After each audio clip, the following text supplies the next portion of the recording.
ਮਾਣ ਦੀ ਗੱਲ ਹੈ ਕਿ ਅਸੀਂ ਸਾਰੇ ਸਿੱਖ ਸਮਾਜ ਛੱਤੀਸਗੜ੍ਹ ਪ੍ਰਦੇਸ਼ ਸਤਰੀਏ ਸਿੱਖ ਸੰਮੇਲਨ ਵਿੱਚ ਸ਼ਾਮਿਲ ਹੋਏ ਹਨ, ਜਿਹਦਾ ਕਰਕੇ ਸਾਰਿਆਂ ਵੱਡਿਆਂ ਨੂੰ ਸਾਰਾ ਕੁਝ ਦੱਸ ਚੁੱਕਾ ਹੈ।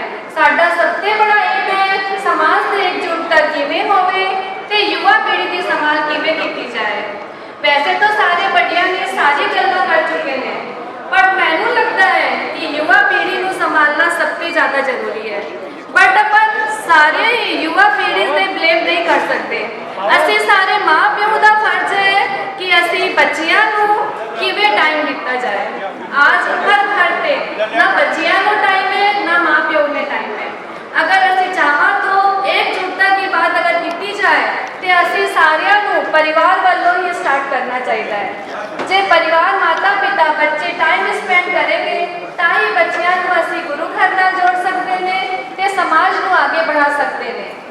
आज ਅਸੀਂ युवा पीढ़ी ਨੂੰ ਹੱਥ ਜੋੜ ਕੇ ਬੇਨਤੀ ਕਰਦੇ ਹਾਂ ਕਿ ਤੁਸੀਂ ਅੱਗੇ बढ़ो, क्योंकि ਤੁਸੀਂ ਹੀ ਸਾਡੀ ਨੀਂਹ ਹੋ ਤੇ आने वाले समय ਦੇ इमारत हो।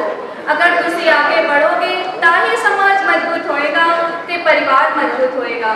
ਇਹਨਾਂ ਬੇਨਤੀਆਂ ਪ੍ਰਵਾਨ ਕਰਨੀ ਜੀ, ਹੋਈਆਂ ਭੁੱਲਾਂ ਚੁੱਕਾਂ ਦੀ ਮਾਫੀ ਚਾਹੁੰਦੀਆਂ। ਆਗਿਆ ਬਖਸ਼ੋ ਜੀ। ਵਾਹਿਗੁਰੂ ਜੀ ਕਾ ਖਾਲਸਾ, ਵਾਹਿਗੁਰੂ ਜੀ ਕੀ ਫਤਿਹ। ਬੋਲੇ ਸੋ ਨਿਹਾਲ। ਸਤਿ ਸ੍ਰੀ ਅਕਾਲ।